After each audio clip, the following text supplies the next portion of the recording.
welcome back to my YouTube channel for today's video. So, ayan. So, it's my lolo's death anniversary. So, ayun, puntahan natin siya sa cemetery at pagbibigay tayo ng flowers and especially kay lola and to my auntie. Kasama nila doon. So, ayun, samahan nyo kami ni kuya. So, tara na.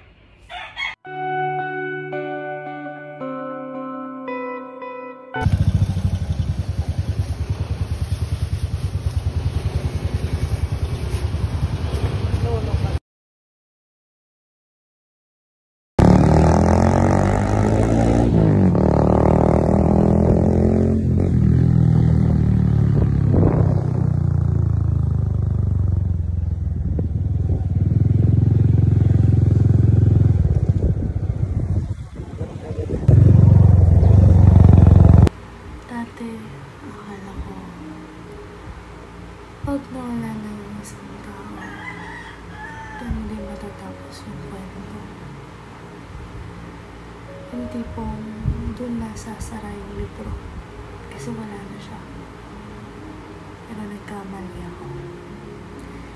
Hindi pala porket nawala na yung tao, hindi na pwedeng matuloy pa rin ang kwento.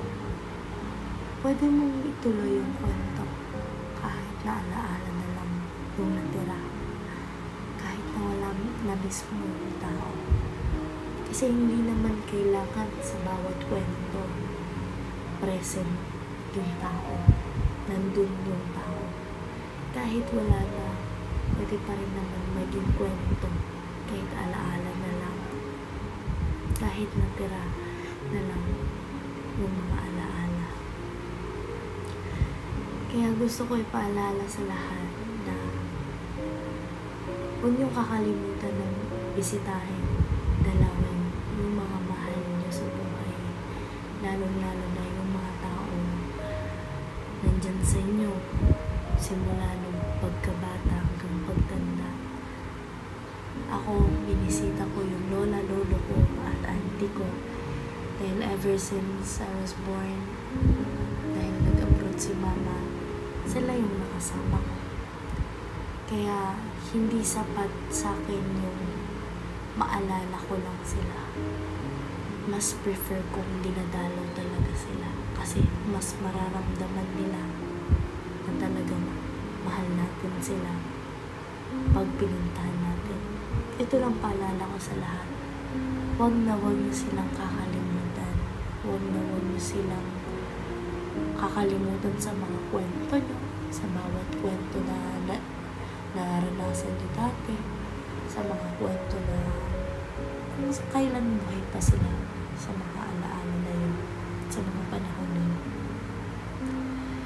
Dahil hindi naman tayo mararating sa punto na ito kung hindi din dahil sa kanila, kung hindi nagsimula sa kanila. Kaya laking pasalamat ko sa lola at lolo ko dahil isa sila sa naging inspirasyon ko.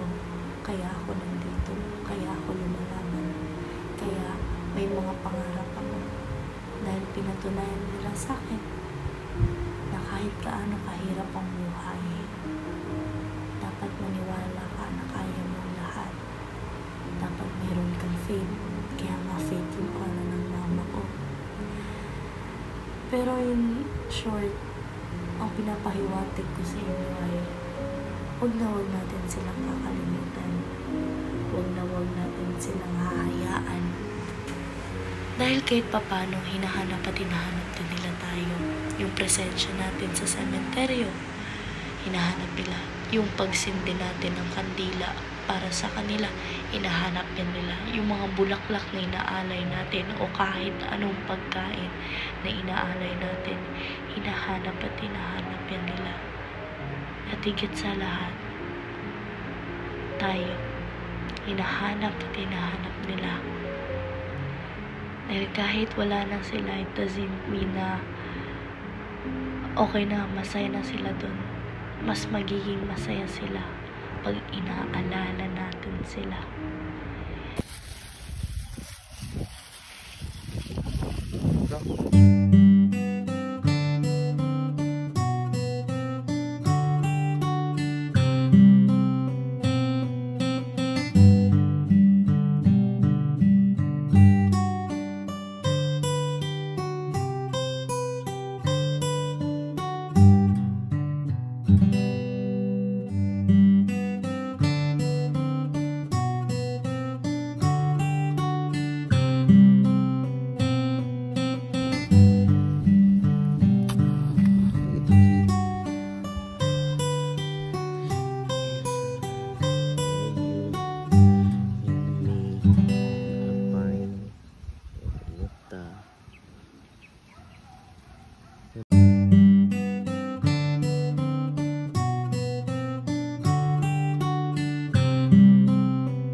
ayun, we're on our way ni Kuya Paul. But before this video ends, gusto ko muna i-share sa inyo ano yung natutunan ko sa video na to. So, the realization that hit me was, while you're still alive, gumawa ka na ng mga bagay na magpapasaya sa'yo. Kasi eventually, kasi lahat ng tao sa mundo actually, may kanya-kanyang due date. May kanya-kanya tayong mga panahon hanggang kailan lang tayo dito sa mundo. At the same time, may nakatakdang panahon kailan din tayo kukunin o ibabawa yung buhay sa atin.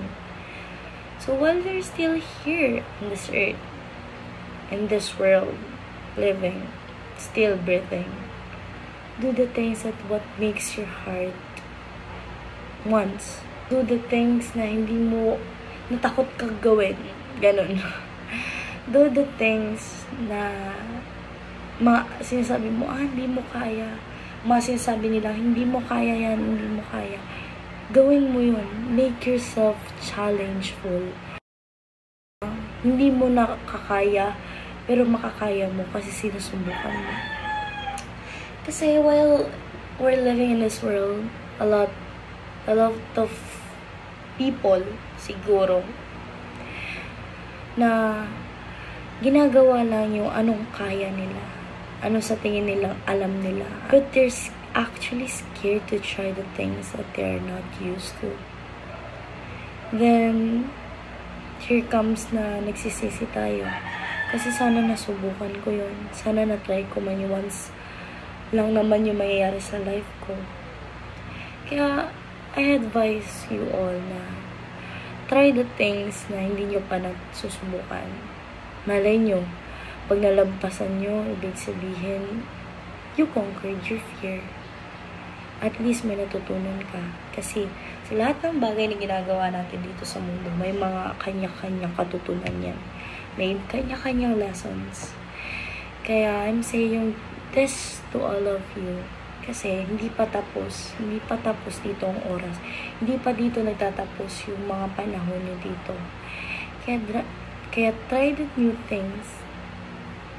And tell me, if ano bang nagpabago sa inyo? Tell me anong natutunan nyo. Let me know in the comment section. So, ayan, anyways, this video will end here.